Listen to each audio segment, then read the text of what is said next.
Petras Cvirkai iš knygos Apsakymai ir žemė maitintoja. Ištrauka iš apsakymo Šulinys. Šulinys buvo pasilikęs iš senų laikų. Kai vienais sausros metais buvusis šio ūkio savininkas, ieškodamas vandens, jį išsikasė slėnio dugne. Jo sutrešusių senojų rentinys spėjo įsmukti žemę ir tik žinantis atskyrė jį iš tolo. Takų arti nebuvo, todėl šulinio aptvėrimu niekas nesirūpino. Kartais, kai prisipildydavo vandens, jis praversdavo markyti linus ir karnas, bet dažniausiai ten skandindavo kačiukus. Tuo buvo gera, kad gyvulėliams nereikėdavo raišioti po kaklu akmenų. Jie nepajėgdavo išsikapstyti gličiomis, mūlų ir kerpėmis apžėlusiamis sienomis. Savisaugos jausmo stumiamas prieėjęs arčiau šulinio, Kriauza išgirdo keistą, silpną, tartum iš oro atklydusį riksmą. Visų jo nuo gurkaulių perėjo šaltis ir ežiu atsistoję plaukai pakėlė šiaudinę skrybelę. Kas ten? Suriko jis išplėtęs akis į tamsą ir nusitvėrė šakę gintis. Ir vėl antrą kartą toks pat prislėgtas, lyg ir tuščios statinės švokštimas atsiliepė kažkur žemai. Šuo grįžo ir ėmė loti prie šeimininko kojų. Šį kartą rūdžio karingumas buvo reikalingas, nors ir ne per daug pritaringam Kriauzai, oras pakvipo velniu, kuris žmonių pasakojimų šiuose vietose, pasivertęs didžiulių kelmų, laužė ratus, savo bliovimu gąsdino naktigonius ir ne kartą su muzikantais mainė klarnetomis, įkišdamas jiems nudvėsusio arklio koją.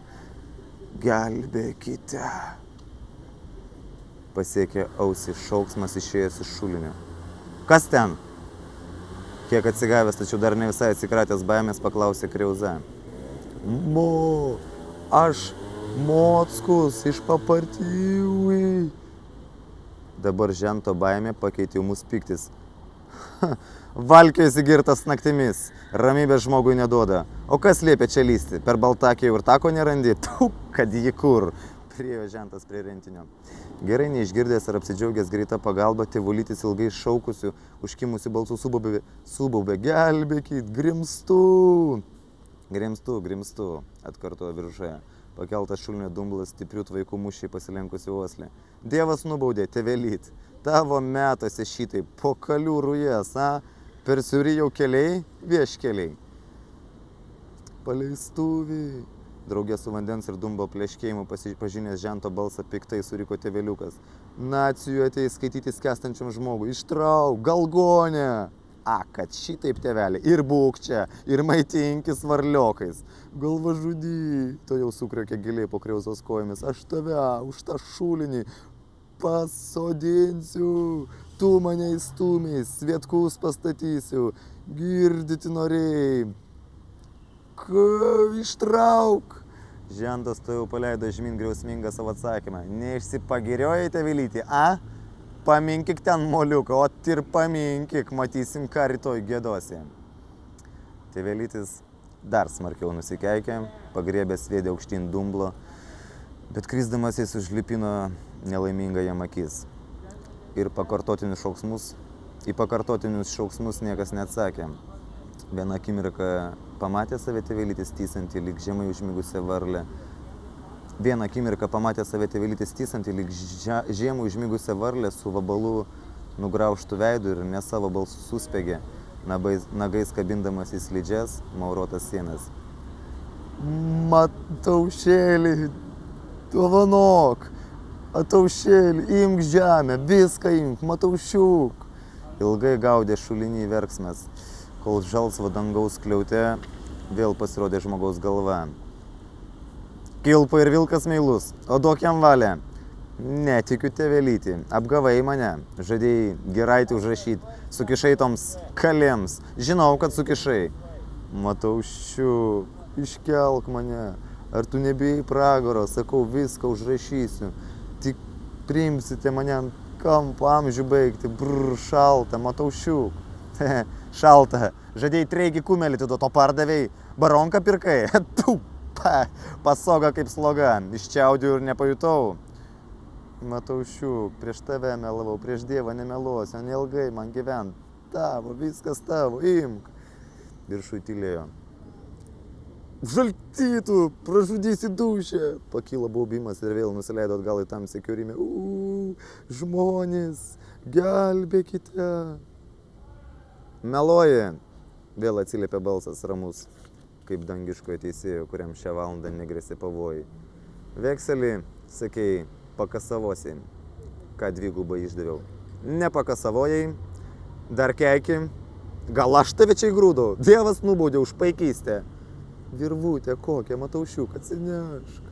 Ant testamento, popero, sušauk liudytojus, prieš visą kaimą, pasirašysiu. Va, čia. Norėjai per teismą mane durnu apšaukti. Nepykstu, aš durnas buvau. Išgirdo, sumurmėjo žentas, suodė. Na, pasilinkė Kriauzą į šulinį. Palauk. Ir nuo šulinio žmogus nuėjo. Vandenį sutalaškavo, silpnas maldavimas palydėjo tilstančius žingsnius. Kopėčias, Mataušiuk. Paskutinių žodžių atsitolinės jau negirdėjo. Masuodamas šake, jis gynė namo šunį, kuris vis dar bandė pasilikęs loti. Netoli namų grįžtantį pasitiko varpų gaudesys.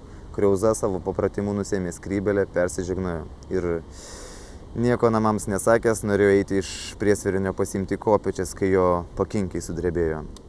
Kažkas jam artimas, be garso, tik vienu alsavimu pakuždėjo, atsakydamas į baises jo galvoje užvirusias mintis.